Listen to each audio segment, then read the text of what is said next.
Colossenses, capítulo 4, a partir do 2, assim diz a palavra do Todo-Poderoso. Perseverar em oração, vigiando nela com ações de graças, orando também juntamente por nós, para que Deus nos abra a porta da palavra, a fim de falarmos do mistério de Cristo, pelo qual estou também preso, para que o manifeste como convém falar. Andai em sabedoria para os que estão de fora e aproveitem bastante o tempo. A vossa palavra seja agradável, temperada com sal, para que saibais como convém responder a cada um. Tíquico, irmão amado e fiel ministro e conservo no Senhor, vos fará saber o meu estado, o qual vos enviei para o mesmo fim, para que saibais do vosso estado e console os vossos corações. Juntamente com ele está Onésimo, amado e fiel irmão, que é dos vossos, e ele vos farão saber tudo que se passa por aqui. Aristarco, que está preso comigo, vos saúda, e Marcos, o sobrinho de Barnabé, acerca do qual vocês devem receber, vocês receberam o mandamento, e se ele for ter com vocês, receba-o.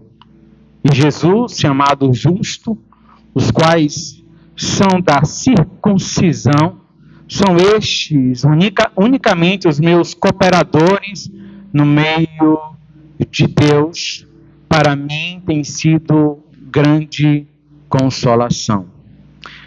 Vos saúda também Epáfras, também que é do vosso meio, servo de Cristo, combatendo sempre por vocês em oração, para que vos conserveis firmes, perfeitos e consumados em toda a vontade de Deus. Pois eu dou testemunho de que grande zelo ele tem por vocês e pelos que estão em Laodiceia, pelos que estão em Herápolis. Saúda-vos também Lucas, o médico amado, e Demas. Saudai os irmãos que estão em Laodiceia, e a Ninfa, e a igreja que está em sua casa.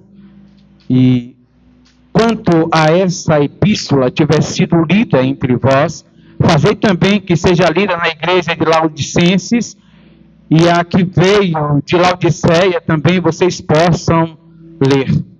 Dizei a Arquipo, atenta para o ministério que recebeste no Senhor, para que o cumpra. Saudação da minha mão de Paulo. Lembrai-vos das minhas prisões. Graça seja convosco. Amém. Pai eterno, nós estamos muito felizes, Pai amado, por cada instante dessa reunião, por cada cântico, por cada palavra, por cada expressão de louvor, meu Deus, e gratidão a Ti. Tudo mostra que de fato Tu estás neste lugar. E o Senhor recebe então o nosso louvor e adoração por nós. O fazemos em o nome de Jesus. Pedimos-te mais uma vez que Tu possa nos confrontar com a Tua palavra. Confronta-nos, edifica-nos, Pai amado, e que nós possamos ser condicionados à Tua palavra para que façamos a Tua vontade. Nós oramos assim, no nome de Jesus, no nome de Jesus Cristo. Amém. Glória a Deus. Vamos ter um livro muito interessante. E se os irmãos tiverem a oportunidade de ler, esse livro chama Tov, ou uma igreja chamada Tov, quer dizer uma igreja chamada Misericórdia. E vai falar sobre igrejas, ministros, crentes que são tóxicos, e que, na verdade, não há uma saúde espiritual. E esse livro vai trabalhar muito sobre isso, mostrando que é uma igreja chamada Tov, e que nós precisamos se tornar uma igreja chamada Tov, chamada Misericórdia, um lugar de graça, um lugar de saúde espiritual e de caminhada através dos relacionamentos. Quando nós falamos sobre ser uma igreja, em ser uma igreja do Senhor, nós estamos falando de relacionamentos. Nós somos chamados à família de Deus e nós precisamos, principalmente nesses tempos tão difíceis, né, em que percebemos relacionamentos, igrejas, lideranças que são totalmente tóxicas, que na verdade aprisionam as pessoas. Nós precisamos viver e entender a liberdade em Cristo Jesus. Paulo está escrevendo à igreja aos Colossenses e ele está combatendo alguns judeus, alguns judaizantes, né? E está orientando os irmãos na igreja em Colossos a que se livrassem daqueles relacionamentos que eram tóxicos, que na verdade aprisionavam e queriam levar as pessoas a viver sobre o cunho da lei, quando na verdade já foram libertos e salvos. Paulo vai deixar bem claro que tudo que aquela igreja precisava para ser uma igreja chamada avivada, uma igreja verdadeiramente saudável, era aquilo que Cristo já fez pela igreja. A obra de Cristo, o seu nome, a sua obra. Cristo é a única coisa, a única pessoa que a igreja precisa, e toda a sua obra era suficiente. Os irmãos não precisavam de nenhum mandamento mais para garantir a sua salvação, porque eles já tinham sido salvos pela obra de Cristo, porque estes relacionamentos, esses líderes judaizantes estavam dizendo que eles não bastava apenas se converter a Jesus, era necessário eles cumprirem mais alguns mandamentos, principalmente aqueles que diziam cerimoniais, e eles não precisavam, na verdade, mais nada disso, porque Cristo já havia libertado.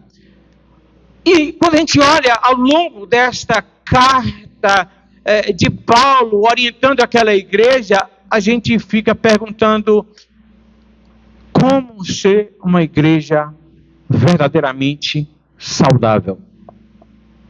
Porque igreja, nós não estamos falando da igreja presbiteriana renovada, cuja placa está estampada na fachada dessa igreja. Nós estamos falando da igreja de Cristo. A igreja presbiteriana renovada, cuja fachada tem essa placa, alguns podem pensar que é esse prédio que aqui está. Não. A igreja presbiteriana renovada está sentada nesses bancos. A igreja presbiteriana renovada, ou a igreja de Cristo, seja ela qual for, independente da placa, é composta por pessoas como eu e como você.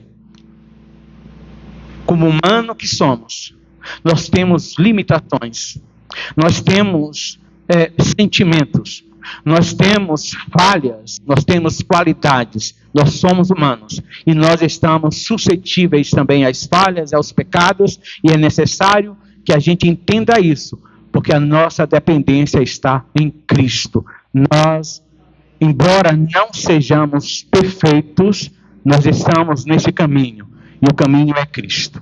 E é necessário que a gente esteja sempre nele, é necessário que a gente dependa sempre dele, para que nós sejamos uma igreja verdadeiramente saudável, um lugar de vida, um lugar de saúde espiritual, um lugar de libertação, um lugar que traz cura para a alma, que traz emitivo, que traz motivação para a nossa vida, enquanto a nossa caminhada aqui nesta vida.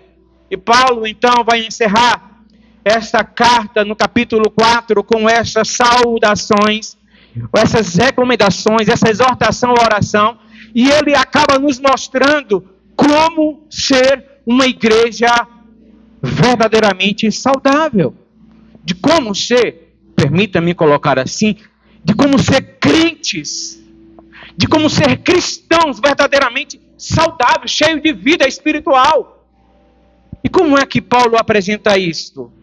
Qual é o segredo para essa igreja ser uma igreja verdadeiramente saudável? Paulo, então, nos versículos 2 a 6, vai dizer, em primeiro lugar, que uma igreja, para ser verdadeiramente saudável, precisa buscar sempre o que é mais importante. E o que que Paulo, então, narra aqui? Ou que Paulo julga ser mais importante aqui? Ele começa dizendo: perseverai em oração, vigiai na oração. Nas orações de vocês, sejam com ações de graça. Orem também juntamente por nós, para que Deus nos abra as portas da palavra, a fim de falarmos o mistério de Cristo, pelo qual estou também preso, para que manifeste como convém falar. Andai em sabedoria para os que estão de fora, remindo o tempo, e a vossa palavra seja agradável, temperada com sal, para que saibais como convém responder a cada um. O que o apóstolo Paulo está colocando aqui, irmãos, é que para essa igreja, de fato, ser vista como uma igreja saudável, uma igreja atrativa. De novo, voltando à citação do livro que eu falei aqui, uma igreja chamada Tov, é uma comunidade de graça, uma comunidade em que pessoas chegam totalmente feridas, derrotadas, mas que através dos bons relacionamentos, essas pessoas são curadas, são acolhidas, são tratadas, e nós somos tratados através desses relacionamentos um com o outro, à medida em que nós temos um relacionamento verdadeiro com Deus. E Paulo diz que esse relacionamento com Deus começa com oração. E Paulo então vai dizer: não somente orem, ou Paulo não apenas diz: olha, ore por mim, ele diz: ore juntamente comigo. Ora, vamos orar juntos, vamos orar uns pelos outros, vamos buscar o Senhor. E Paulo não apenas diz que esses irmãos precisam orar, porque isso indica o seu relacionamento com Deus, mas ele diz quais são as características dessa oração. Essa oração deve ter, ou deve ser perseverante, perseverar em oração. Sejam firmes na oração, não desista de orar. Olha só o que diz o versículo: perseverai em oração. Então, essa oração não é apenas a gente ouve demais e vê demais. Essa semana a gente teve em um ambiente em que uma ladainha tremenda, e uma repetição de palavras e repetição, que as pessoas nem sabem, precisam ler aquelas palavras, e vai repetindo, e fala em nome de todo mundo, menos em nome de Jesus. Isso não é oração, isso é vãs repetições. Então Paulo fala assim: olha, essa oração não é de qualquer forma. Se você quer ter um relacionamento com Deus, você precisa perseverar em oração. Perseverar em oração. Nem sempre orar é bom. Nem sempre orar é fácil. Porque orar requer total concentração e ligação no Espírito Santo. E o nosso corpo não quer orar. 5 minutos de joelho é um castigo tremendo para o nosso corpo. Para a nossa mente tão célere, tão ligada nas redes sociais.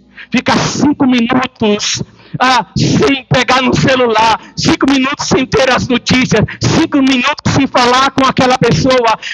E orar não é fácil, mas o Senhor diz: olha, se você quer ter um relacionamento verdadeiro com Deus, você precisa perseverar em oração. Não é apenas orar, mas perseverar em oração. Deve ser uma oração perseverante. Paulo diz também que essa oração deve ser vigilante. Velai nela, diz algumas versões aí. Velai nela, vigiai na oração, vigiar. Aliás, Jesus instruiu isso constantemente aos discípulos: vigiai, orai, vigiai. Vigiai, orai, vigiai. Vigiai, orai, vigiai.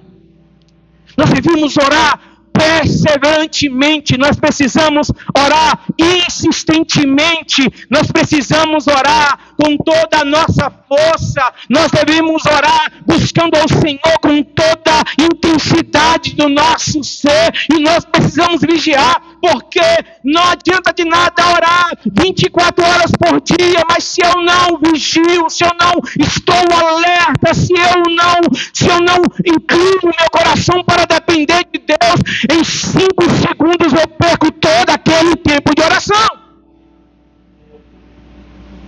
Para ser crentes saudáveis, eu preciso orar insistentemente, vigiar, e Paulo ainda diz mais, no versículo 2, parte C, olha, vigiai em oração com ações de graça.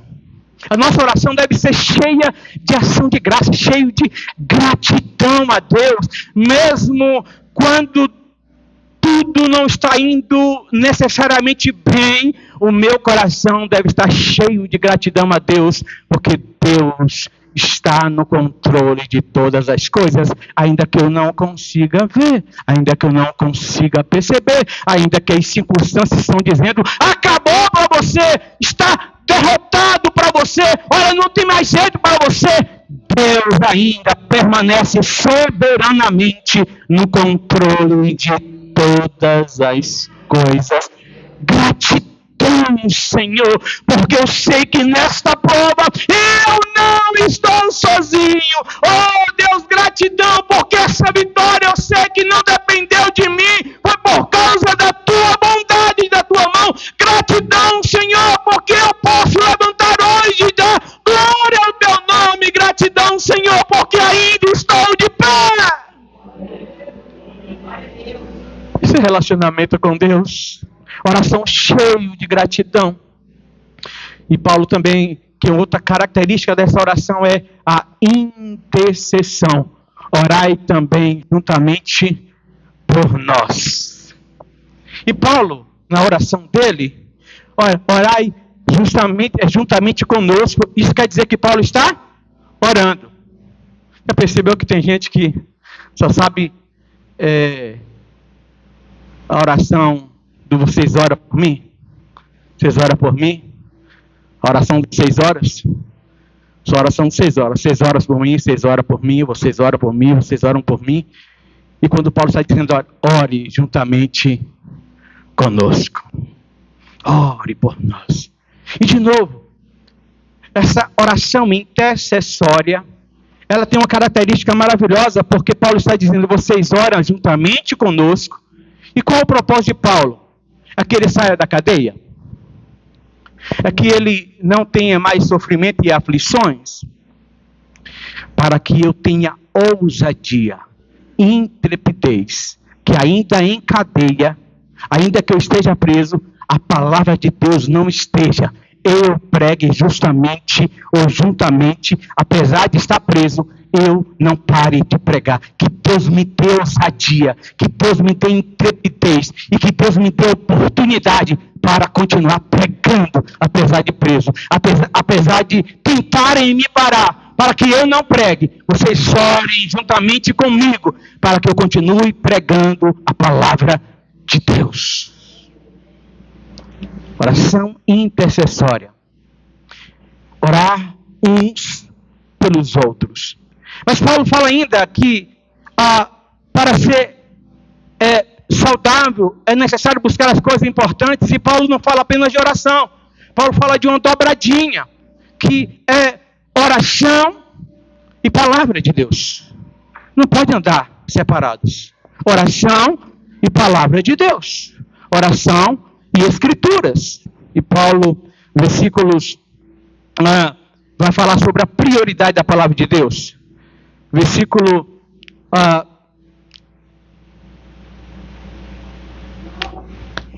3 ao 6, Paulo fala assim: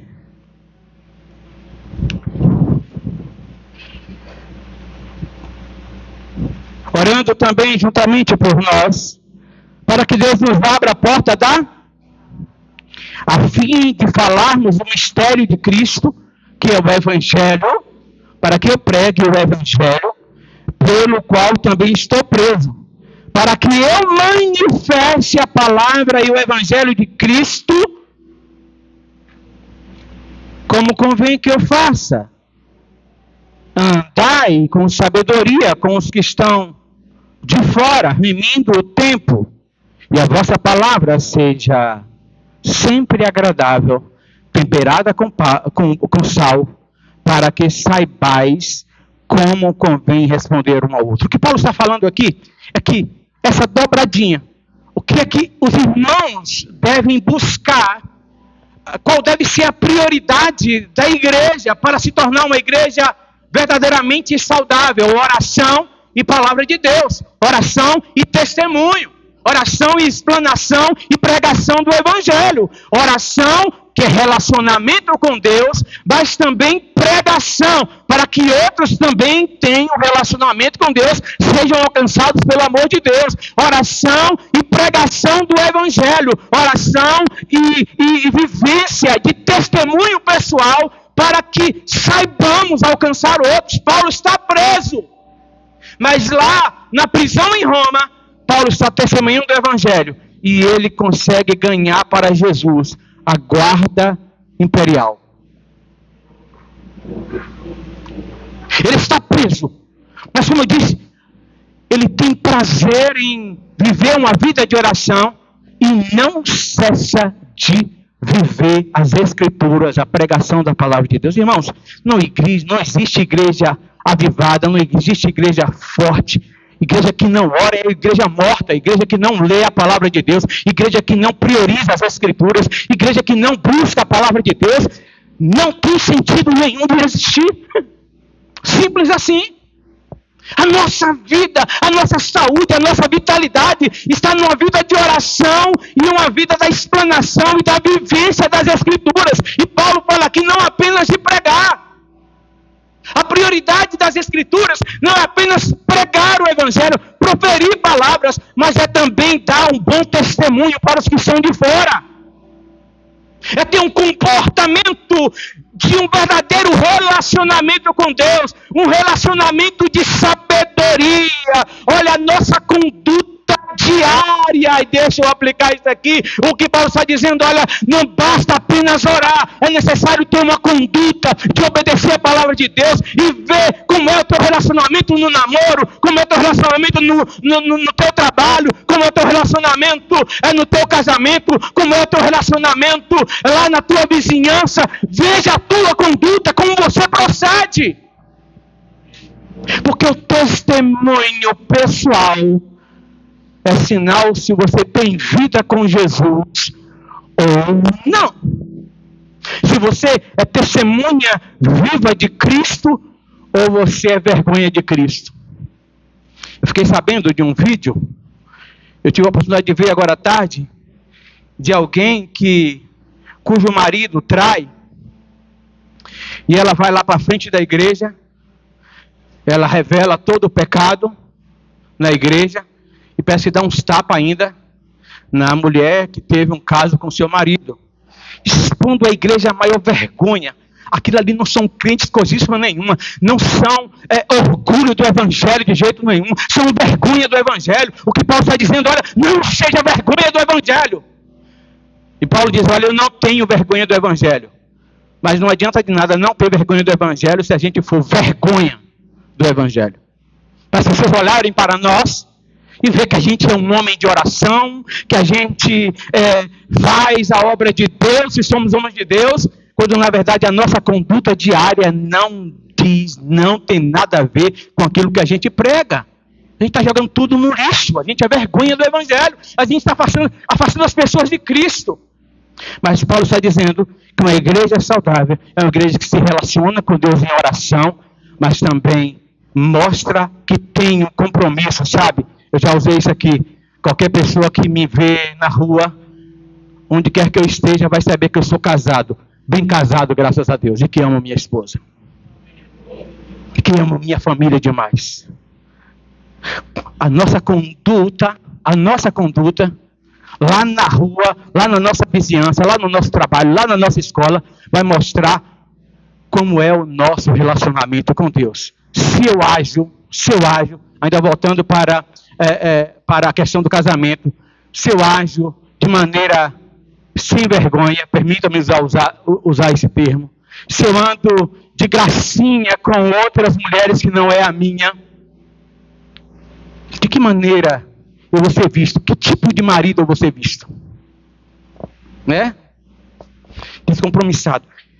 Se no meu relacionamento com Deus, não somente aqui na igreja, se o meu relacionamento lá fora não mostrar, através das minhas atitudes, que eu sou um homem correto, que eu sou um bom pai, que eu sou um bom esposo, que eu sou um bom vizinho, que eu honro os meus compromissos, que eu sou sério, de que maneira essas pessoas vão achar que é o meu relacionamento com Deus? Então, essa prioridade que Paulo fala aqui diz respeito à prioridade da oração, buscar o que é importante, é viver uma vida de oração, mas também de uma conduta de acordo com as Escrituras e com a palavra de Deus. É isso que Paulo está dizendo. E por último, Paulo vai falar que uma igreja que é verdadeiramente saudável, ela valoriza relacionamentos verdadeiros. Ora, se a oração é a demonstração do nosso relacionamento com Deus, Paulo vai também falar de pessoas que são importantes no nosso relacionamento uns com os outros, e mostrar de fato que nós nos relacionamos bem com Deus, mas também esse relacionamento é não somente vertical, mas horizontal, que eu me relaciono bem com os nossos irmãos. E olha só o que diz o versículo 7 a 18. O que parece desapercebido apenas citações e agradecimentos, na verdade, olha só o que Paulo está falando para a gente. Tíquico, e ele vai falando da característica de cada uma dessas pessoas. Tíquico, irmão amado e fiel ministro, conservo no Senhor, vos fará saber o meu estado. Eu enviei ele para esse propósito, para que vocês saibam como eu estou e ele possa consolar o coração de vocês. Eu enviei Tíquico para ele ser um consolador no meio de vocês. Juntamente com ele eu estou enviando também Onésimo, que é amado e fiel irmão, que é do meio de vocês conhecem muito bem. E eles dois farão vocês saber tudo o que se passa aqui. Aristarco, que está preso comigo, vos saúda. E Marcos, que também é sobrinho de Barnabé, acerca do qual vocês já receberam mandamentos. E se ele for ter com vocês, receba-o. Jesus, que também tem o apelido de Justo, está sendo enviado, e ele, juntamente com Aristarco, são os únicos da circuncisão, ou seja, os únicos judeus que e são os meus cooperadores no reino de Deus, e que também me mantém e tem sido minha consolação. Saúdo também a Epáfras, que também é do meio de vocês, servo de Cristo, combatendo sempre por vocês em oração. Epáfras é um intercessor que ora por aqueles irmãos e oram também por todos os demais. Pois eu dou testemunho que tem grande zelo, está no versículo 13, por vocês, pelos quais estão na Laodiceia e também em Herápolis. Lucas, que é o médico amado, e também Demas, estão saudando vocês. Saudai também aos que estão em Laodiceia e a Nífera e a igreja que está em sua casa. E quando essa epístola tiver sido lida entre vocês, fazer também que ela seja lida entre os irmãos em Laodiceia. E que vocês possam também ler a carta que vier de Laodiceia. Vocês possam ler. Dizei a Arquipo que atente para o ministério que receberam. Sabe o que Paulo está dizendo para mim e para você? que relacionamentos são importantes. O que Paulo está dizendo é que o sucesso do seu ministério não está nele mesmo, sozinho. Ele está dizendo que ele teve companheiros, cooperadores, que pregaram o Evangelho, estão pregando o Evangelho com ele. Ele está falando que o ministério, nenhum cristão faz nada sozinho. Paulo, o grande apóstolo, talvez o maior entre todos do Novo Testamento aqui, o maior missionário depois de Cristo, o apóstolo Paulo, um camarada cheio de sabedoria, de conhecimento, de graça, de unção, está dizendo que o seu ministério só chegou onde chegou, não foi por causa do seu conhecimento, não foi por causa da sua sabedoria, foi por causa de companheiros, foi por causa de relacionamentos saudáveis. E ele cita pessoas aqui, ele mostra que o sucesso do seu ministério não dependeu somente dele, ele teve pessoas ao seu lado. É necessário, nós aprendemos aqui, que uma igreja saudável é uma igreja que desenvolve relacionamentos. Que a gente tem que aprender a depender uns dos outros, a ajudar uns aos outros. Aliás, esse é o Evangelho. Ninguém vai a lugar nenhum sozinho. Eu gosto sempre de citar Gênesis, o texto que de fato é aplicado ao casamento, porque Deus está instituindo a família. E Deus olha para o homem, não é bom que o homem esteja só. Só que esta revelação é muito mais do que o casamento, é muito mais do que a necessidade do homem ter uma mulher ao seu lado. O Senhor está usando também a palavra ali, no sentido genérico, ser humano não é nada sozinho, não faz nada sozinho, independente. Nós precisamos uns dos outros, e isso é saudável. Uma igreja saudável é uma igreja que se abraça, que se compreende. Uma igreja saudável é aquele que sente as dores do outro, mas também sente alegria pela vitória, pelo alcance das dádivas do outro. Uma igreja saudável é aquele que se interessa pelo outro e que chora as tristezas e as perdas do outro, mas também abraça e vibra de alegria quando o outro vence, quando o outro alcança. Uma igreja saudável é uma igreja que se relaciona bem. Paulo faz essa lista de relacionamento. Ele cita pelo menos 7 pessoas aqui, somente nessa carta, que foram importantes no seu relacionamento. Inclusive ele cita João Marcos, o sobrinho de Barnabé, que todo conhece a história. Na viagem missionária, esse moço vai juntamente com Barnabé e Paulo na primeira viagem missionária, e chega lá, a pressão é muito grande. Esse João Marcos foi quem escreveu o Evangelho de Marcos. Ele não aguenta a pressão, ele volta. E na segunda viagem ele quer ir de novo, e Barnabé leva de novo, convence esse moço. Barnabé é aquele camarada que dá a oportunidade, e pega esse moço e quer investir nesse moço, quer que esse moço desenvolva o ministério, e Paulo não aceita de jeito nenhum, ao ponto de os dois se dividirem. Barnabé vai para um lado com João Marcos, e Paulo vai para outro lado com Silas. Mais tarde Paulo vai dizer a Timóteo: olha, traga João Marcos, porque ele é muito útil para mim, para o Evangelho.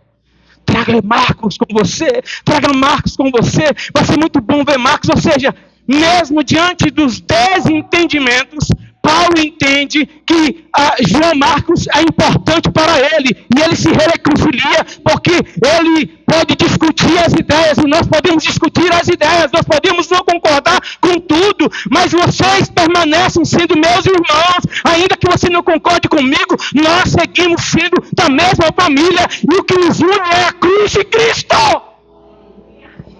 Relacionamentos saudáveis. Ninguém vai a lugar nenhum sozinho, cheio de presunção, de arrogância. Nós temos alguns anos de ministério. Eu julgo ser um ministério muito abençoado. Deus tem me abençoado demais, irmãos. A gente já tem enfrentado muita coisa, muitos desafios. Mas eu tenho eterna gratidão por todas as pessoas que têm passado na minha vida. Mesmo aquelas que não me foram tão agradáveis, eu aprendi com elas. Eu entendo que elas foram necessárias na minha vida, no meu ministério, porque o Senhor me fez amá-las acima de tudo. Eu não cheguei, e eu estou citando o meu exemplo pessoal para dizer que ninguém chega a lugar nenhum sozinho.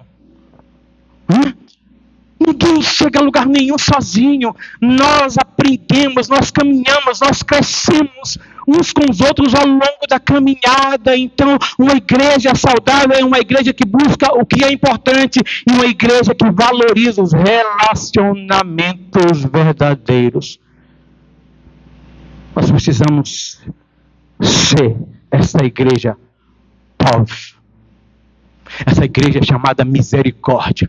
Essa igreja chamada de alegria de servir uns aos outros. Nós percebemos aqui Epáfras, Lucas, Demas. Lucas é chamado de médico da alma. E você não vê em toda a história, Lucas, em toda a história do Evangelho, tanto no Evangelho de Lucas, como no livro de Atos, que foi escrito também por Lucas, você não vê ele receitando e nem prescrevendo nada para ninguém. Certamente ele o fez. Né? Mas o que Paulo diz aqui, olha, Lucas, o médico amado. Lucas cuidava do corpo e da alma. Amigos cuida das nossas emoções. Relacionamentos saudáveis.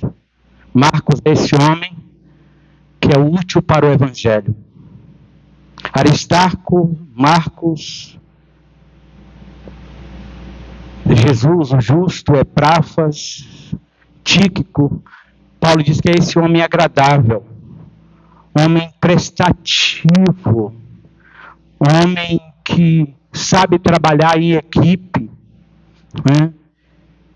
E Paulo diz que para a igreja em Colossos ou aos Colossenses, Tíquico foi enviado para ser consolador.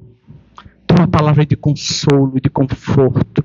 Meus irmãos, vocês percebem que cada irmão, cada relacionamento é importantíssimo para a saúde espiritual da igreja? Tem gente que talvez não tenha facilidade de vir pegar um microfone como esse, como falar.